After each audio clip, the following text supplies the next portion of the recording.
So day 2 of creation to Christ. Just to very briefly recap day 1, that was where we looked at creation, so the beginning and origins. We also looked at the fall, so the introduction of sin into the world, and also looked at the flood. So we looked at Noah and the ark and how God saved Noah and his family. So now day 2 picks up from there. So day 2 of creation to Christ, and today we're looking at Babel, Abraham, Egypt and the Passover. So quite a lot to cram in today. So we pick up from yesterday, and we start off with the people, and they've been given the command to spread out and multiply and fill the earth, so to scatter across the earth and to fill it. But actually they decide to disobey God's commands and want to make a name for themselves where they are, so they're not spread apart. So they decide to build a city there to make their name great. So in disobeying God's commands, God actually confuses their languages, because at that time they all spoke the same language. But what God did was brought about different languages, so they wouldn't be able to complete that city, wouldn't be able to build it. So they then had to split up and scatter off with people that actually spoke the same language as them, because you can't build a city if everybody speaks different languages. So they then had to scatter and fill the earth. So ultimately, God's command to multiply and fill the earth, well, it was fulfilled. God's will was fulfilled, even though the people tried to disobey God. So that's the story, or the story that talks about the Tower of Babel and how our languages came about. And within that, generations later, a man called Abraham, originally called Abram, but given the name Abraham, appears in Genesis chapter 12. And we all know that he was a man of great faith. It talks about that in Hebrews in the New Testament. And God promised to Abraham that through him, through his seed, through his line, so through his families later on, through the generations through him, all the families of the earth would be blessed.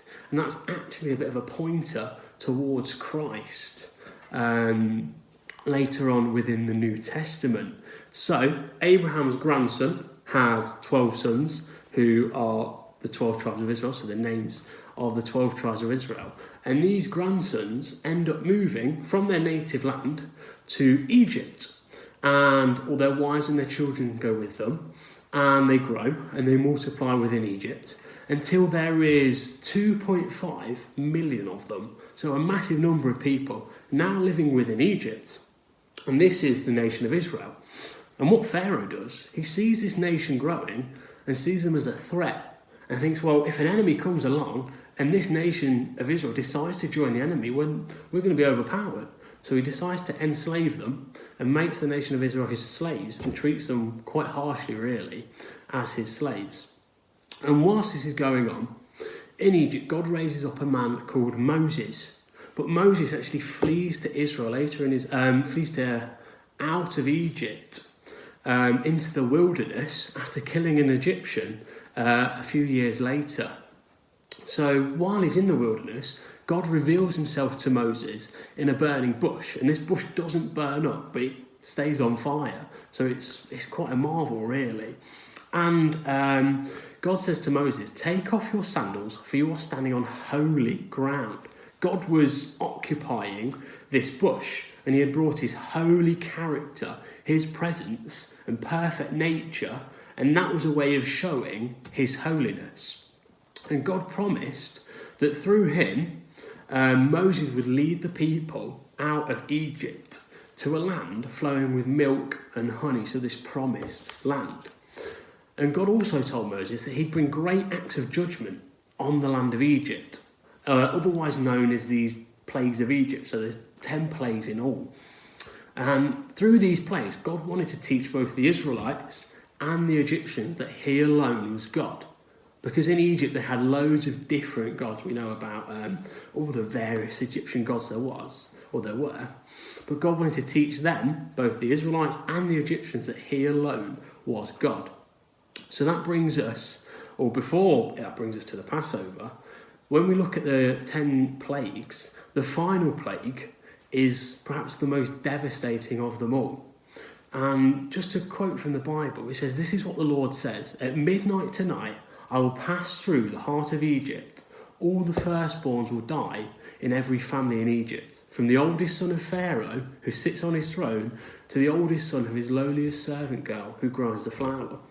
So this was going to apply both to the Egyptians and to the Israelites as well, this plague. But even though God was going to judge the land, in his grace, he provided a way of escape.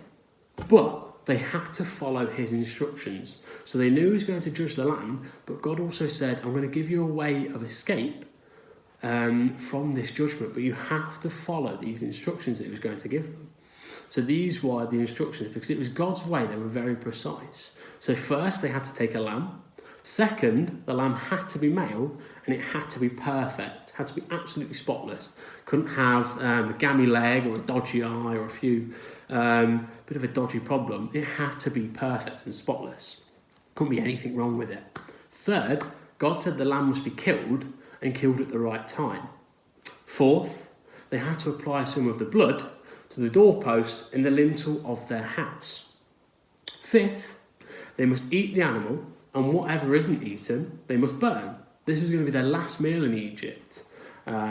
Sixth, they had to stay in that house until morning. So that was quite important. They were going to leave in the morning, but they had to stay in that house until morning. Seventh, none of its bones were to be broken. So special care was to be made when they killed the lamb. And God promised that wherever or whichever house had done this and applied the blood to the doorpost and the lintel of that house, that they would be passed over and that judgment wouldn't come upon them. So that was the only way to get out of that judgment, to follow God's instructions, to follow God's way, and to go forward with it. It was to show that they trusted God, and that killing of the lamb in those precise steps and putting the blood on the doorpost was evidence of their faith that God would keep his promise. So evidence of their faith in God. So throughout this, God had given Pharaoh many different chances, different opportunities to turn away, to relent of his persecution of the Israelites, to let the people go, but he didn't. His heart had been hardened towards God. So when the evening of the final plague had come, and the angel of death moved throughout the land of Egypt, passed over those houses who had followed the instructions, but those that hadn't, there was a loud wailing that could be heard because of the loss of their firstborn child. Because the angel of death had passed over those houses that had followed the instructions, but killed the firstborn of those that hadn't. So Pharaoh called to Moses in the middle of the night, and this is what he said. He said, "Get out, leave my people, and take the rest of the Israelites with you. Go and worship the Lord as you have requested." So he relents and lets the people go. So imagine this is 2.5 million people leaving Egypt. So it's not just a little jolly. This is a lot of people, and it was very organised in how they went forward. Okay.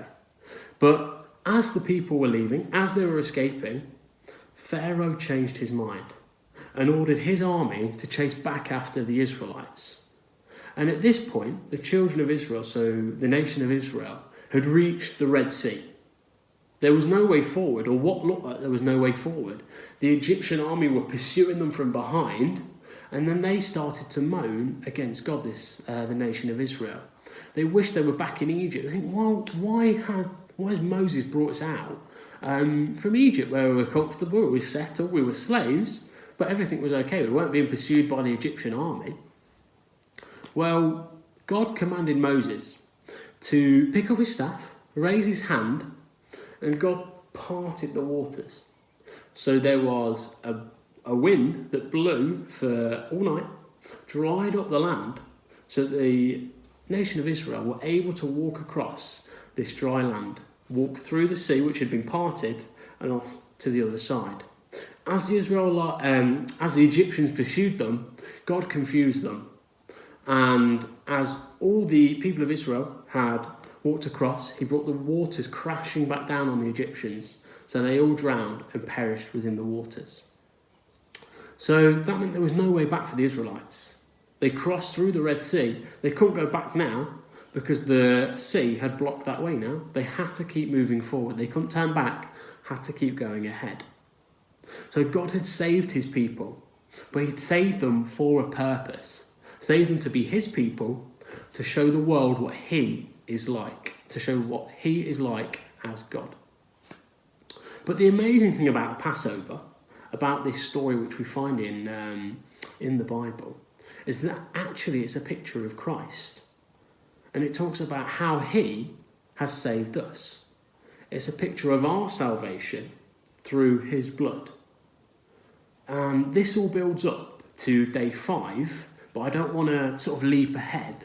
I want to let us build up to that point where we can actually see how the Passover is a picture of Christ's death and his sacrifice for us. So I hope that's helpful for you and gives you a bit of an idea about Babel, about Abraham, about the children of Israel in Egypt, and also the Passover as well.